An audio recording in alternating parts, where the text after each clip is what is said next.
Welcome back, fellow adventurers, to the Frog God Games YouTube channel. We're on the pond again. We're around the pond. I got my main man Doug here today, and we're going to be talking about Frog God Games Organized Play, which is a new announcement that hit just like either today or the last couple days. Right It when was I saw 2 days ago. 2 days ago, like right when I saw that, I was like, this needs to be announced on the channel because generally the people who are playing a lot of games, I would probably say, are watching the YouTube channel that we put out as well. So I know a lot of people come here for tips and tricks and then, stuff about the books that we write. But now it really feels like Frog God is growing into avenues that big businesses go into, which is organized play. So let's backtrack a little bit, and I'm going to have you introduce yourself. I like writing introductions for people, but I never do it justice. I always leave things out. So why don't you go ahead and introduce yourself for me? Well, thank you, Ben. Thanks for having me. I am Douglas Zielsdorf. I'm assuming only the relevant information about me is what we want here.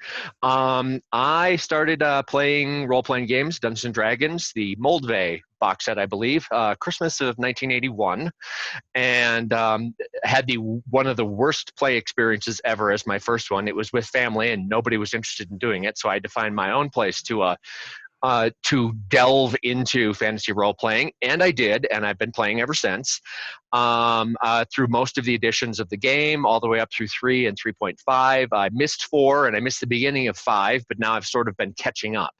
In the early 2010s, I discovered Swords and Wizardry with Frog God Games. Before that, I was familiar with Necromancer games in the 3X era, Sure. but Yeah. I discovered Swords and Wizardry, and all of a sudden this light went on, and I did a little promo spot for the new box set that'll be coming out. Yep. But and what I said there, and what I'll say again, is that all of a sudden I went, wow. I always knew something was missing because there was a big hiatus where I didn't play for a while, and all of a sudden I came across Swords and Wizardry and went, this is it. This is the gaming that I remember back from when I started. It's what I got excited about, what spurred the imagination, and everything just kind of went wild from there. Well, after that, after discovering Swords and Wizardry, I started to hit the convention scene again. Met a lot of the relevant individuals that everybody knows at Frog God Games at this point in time. Got to play with Bill Webb and with Matt Finch, and it's really just kind of gone from there, just staying connected on the internet, being at conventions, running games. I've got my own little reputation for running games now at this point in time, which I do like to promote myself a little bit every now and again. Dude, for sure. So otherwise, it's spurred right into the present, where all of a sudden now all kinds of stuff is going on, and it's going at a breakneck pace. Yeah, that's generally how it goes. I was actually talking to Pex about this the other day, and I was like, dude, I feel like 6 months ago my life was like so much better or like easier. Like now it's like every day from the minute I wake up to 5 different messages, and then I go to bed knowing I should respond to 5 other messages, and it just never ends. But that's good. Yeah, This is good, It's gonna get to that point very, very quickly, in the position that I've now found myself in, or I guess I placed myself in. So yeah, so we talked. I mentioned it a little bit in the intro. So Frog God Games official organized play. So you are. Do you have a title specifically? Or are you like head frog in command? I'd like to go frog. with I'd like to go with Overlord, but right now I think my only official title is admin. Okay. On this right now, I'm just sort of in charge. Maybe I'll get to figure out a title for myself. I'll find something fun and interesting. It'd be fun if you guys, everyone listening right now, comment ideas for titles for suggestions. I would take suggestions as long as they are complimentary suggestions. Sure, please. Sure. Absolutely. So you found yourself in this position. How did you get to be quote unquote overlord of the new Frog God organized play? Okay, well, how did that get here? After I was involved for a while and connected with conventions and running games for Swords and Wizardry, just out of the blue, it seemed, because I had been running mostly introductory games of Swords and Wizardry at conventions, and then making sure I attended like the Mithras Tower games, the disorganized play, Sure. Which is different than what we will be talking about. Was playing Mithras Tower and getting to know people and running games and getting something of a reputation, and not this last GaryCon, because obviously it didn't happen live, but the GaryCon before that, I was just outside hanging out with Matt Finch and Bill Webb, which is just cool to say, having a cigarette, and they were talking about, we need more people running Mithras Tower. I said, okay. And just all of a sudden, I became, they were originally talking about other people being involved with it, but it became just me on top of them. I am one of only 3 people that I'm aware of, except maybe I think Bill Webb's son. I think he Oh, can right. run Yeah. Mithras Tower as well, but doesn't happen very often. I'm one of 3 people that are allowed to run official disorganized play in Mithras Tower at conventions or online at this point in time. I consider that an honor, and I have my own reputation there too. Famous sayings like, "I've never seen a game where so many people got killed." Absolutely, man. That's There it is. that's me. I play it old school and I play it hard, and specifically what Frog God Games wanted is they wanted someone running games that weren't just for people starting out, not the beginning people. They wanted someone to take the regulars and the more ambitious folk and put them through their paces doing other stuff. So I've been running higher level Mithras Tower stuff. So that had continued. Then all of a sudden coronavirus came around, and all of the conventions got shut down in 2020. I mean, for all intents and purposes, I mean, virtually it has gone on, but that's how part of this origin story here. I was playing a game in person here in Colorado with Keith Hershey Jr., and he was running 5e Dungeons and Dragons, his own home campaign thing, and having a pretty good time with it. I'd had no experience with it prior, and enjoyed playing it, but it still wasn't my thing. I was still a swords and wizardry guy, and I was just waiting, having moved to Colorado, waiting to get my own home group going. Then the pandemic came, Yep. and all of a sudden nobody could play in person anymore. So Keith started running his campaign online on Fantasy Grounds, which he was already familiar with. He had done stuff like that before, but him, like me, like a lot of game masters, enjoy playing in person more than any other thing. That there's Definitely. something, it's not bad, it's just not exactly the same. It's not the Feeding same. off of a live table really brings out the best, usually in players and in game masters, and I think it brings out the best in me as well. So we started to play virtually, and he and I had a conversation after a little while, and we said, you know what's missing? You know, Corona, this situation is not going away. We know that people can play online, and we know people are playing online. And we know that there are popular avenues for entertainment purposes that are utilizing online presentations of fantasy role-playing games. I asked Keith, why isn't Frog God doing this? And well, we didn't have the answer to it. I mean, because nobody volunteered to do it. Nobody, said, I want to be unpaid overlord of the next, Frog God game project. Well, we said, this is something we could do. Both of us lacking certain avenues as far as live play and the limitations of just one person trying to run games online. What if we put a bunch of competent people together who knew their game systems and who knew various virtual platforms, and then marketed it as an organized event online that the whole community can join into? And we talked a bit between the two of us, and we thought we had a pretty decent idea. So we brought it to Frog God Games. We talked to the convention people, and we got the green light right off the bat. And then they started to bring out all the details, the immensity of the project as it was going to come together. And we decided not to be scared off, and we decided to go forward with it and started making our plans, and started talking to other potentially interested GMs and laying the groundwork for all of this. Now, how did I become overlord? Well, Keith Hershey, who started in this with me and is still one of our GMs, he had some family issues that he needed to take care of and needed to step away. And so suddenly the thing landed squarely in my lap. So I officially became in charge. I got the Frog God go-ahead. I started talking to other people in the community, particularly Michael Mars Russell, who does a lot of Pathfinder stuff for Yeah. Frog God Games. He's been just of amazing assistance since I ended up on my own in all of this. And we've just kind of pulled it all together. We've got documents coming up. We've got rules and guidelines. We have a half dozen GMs to start with, running in all Wow. 3 Frog God game supported systems. And we're about to go live, soft release live, probably within a couple of days, and we should start seeing games scheduled within the next less than that. Sweet. That's awesome, man. So that was going to be my first question was the game systems that would be offered for it. So is it going to be 5e, Swords and Wizardry, and Pathfinder? Correct. Pathfinder Okay. 1, first edition. Pathfinder 1. Okay, cool. And right now we have 6 GMs. We've got 2 Swords and Wizardry, 1 Pathfinder, and 2 5e. And like I said, Keith is going to be a 5e Dungeon Master, except he's going to return at some undetermined, undisclosed time in the future. So right now we're technically starting with 5, but yes, all 3 are represented.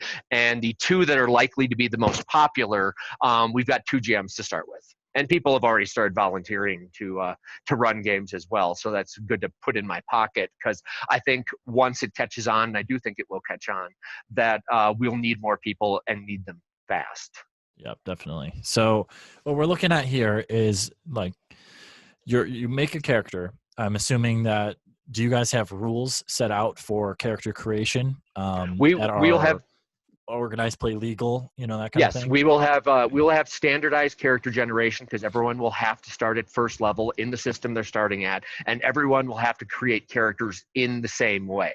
After that, there's always variation inside of character development depending upon what you play, who you play with, and how far you get. So, but everybody needs to start at the same place. Right. Okay. So that was my main thing coming up, because the main organized play experience that I personally have is with 5th edition Adventures League, which is the commonplace organized play played the Wizards of the Coast official, and I've played a character up to like 8th or 9th level in that, just at my local store, and then I was invited to write a module for it as well. So that was going to be my another question: what kind of games or what adventures are going to be ran? Are you guys going to be taking like Rappanathic and putting it in organized play, or is it just like a huge sandbox of the Lost Lands? Like, hey, we want to go wherever.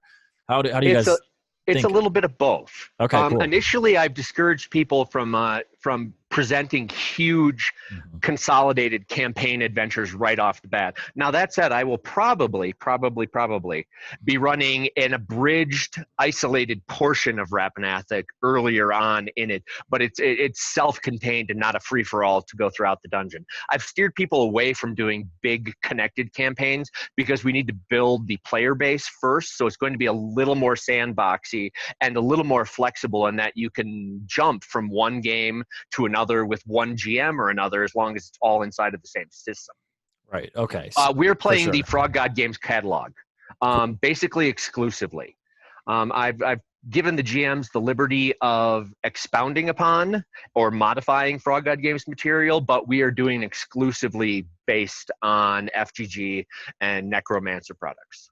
Cool. Okay. Yeah. When this grows, it's going to be great, because you can do like organized play exclusives where like you get a writer, or you write an entire adventure that's just for, organized play exclusive. You guys get to run it first and all that kind of stuff. I have ideas and I have plans. Nobody's giving me the green light on them, but I mean, I got to show people something first. So speaking of, what do we see is like, obviously this can be a very global thing. I mean, there's absolutely no limits when you're doing an organized play system. So we're playing through Discord, I believe, as you said earlier. Yes, Discord will be the base for sound and potentially for video. Okay. The GMs have the liberty of running in the fashion that they're most comfortable with, but we are trying to steer everybody through Discord, and then it can go out into other mediums and other platforms. For example, I'll be running on Fantasy Grounds using Discord for audio, but some of the other GMs will do slightly different versions of it that they're more comfortable with. Okay, cool. Yeah, because I was going to say Fantasy Grounds would probably be the easiest, because I think the majority of the products that Frog God puts out are converted to Fantasy Grounds fairly quickly, right? It is the direction that I went. It is the most supported virtual platform for Frog God Games. Yeah. The people that are using, say, Roll20, they do a lot of their own input, their own mods and stuff like that, which is totally fine with them. It's just I feel like it's doing the work twice. So if I got to prep, I'm going to prep once, whatever way that is. In this case, it will be virtually. Nice. Okay, so the next question I had, or the thought I had, when characters die, do they die, or can the group spend resources or gold getting them back? Is there any sort of system for that, or are you just there is actually. I mean, my answer personally to that would be, well, you're dead. Sorry. Yeah. You make another character, and you also, just as a quick sideline is we're allowing people to have multiple characters inside of a single system if they want to. Gotcha. So it's not necessarily like their only character is gone and they just need to start over. They might have a backup that maybe isn't quite as high level or quite as good or as fond of. To soften that blow, but we have had the conversation. Raise Dead or Resurrection magic is going to be available, but it has to happen within the by the end of the session. Okay. It's not a between thing. So you can't just suddenly resurrect your character who died 6 weeks ago. It needs to be taken care of in the immediacy based on the standards for the game and the game master. Otherwise, then death is permanent. You're still playing within the game world is what 100% what it sounds like, because the thing that I didn't really love about, like I said, the majority of my experience with organized play is Adventurers League. And like I remember one session my character died and I was like, oh my God. Like I had spent probably like 3 months leveling up this character and I was like, oh, like it never feels better. But it was also like, all right, I had this idea. I can't wait to play this next because I was, grew up in the old school where I'm like, that sucks for about 30 seconds. Then I brush it off and write up a new character. But they were like, no, you get a free revive. And I'm like, free revive? What the hell is a free revive? We don't have anything quite so generous as that. We are going to allow for the possibility of recovering from that. But I think it's also important coming back from the earliest days of Necromancer, when I first discovered them, and I bought the Crucible of Freya, the first thing that they released in print, is my understanding. The Wizard's Tower was before that, but I don't believe it was in print. The adventures are tough. They're bad. Death is not a certainty necessarily, but it's a definitive possibility. And I personally would like to maintain that. Yeah.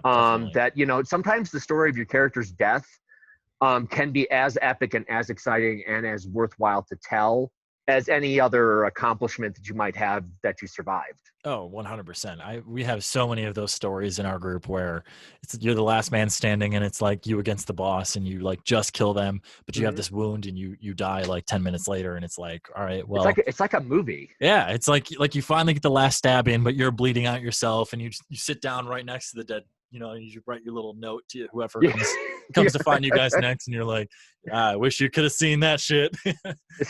But yeah, I agree. Me, I still get half. Yeah. Like I totally like understand in an organized play system, like if some sort of like revival system was implemented, it totally makes sense for the longevity of keeping players, in the organized play system.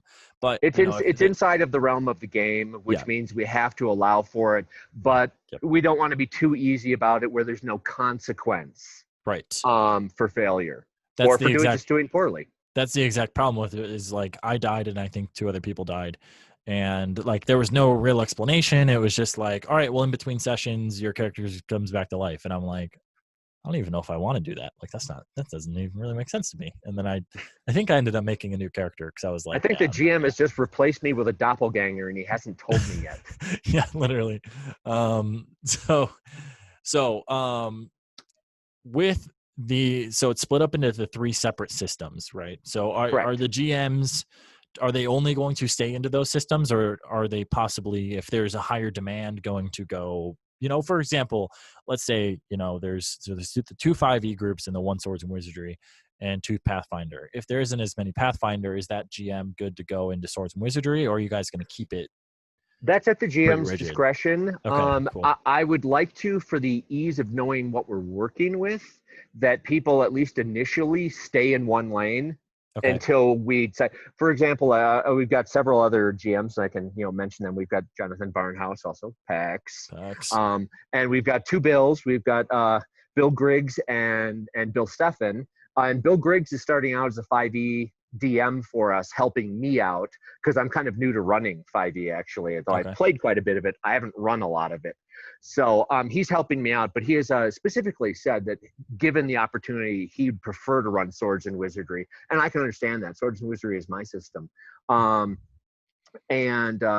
when he has the opportunity, he's probably going to switch over. But as we get more people, we'll have more flexibility with who can and does run what.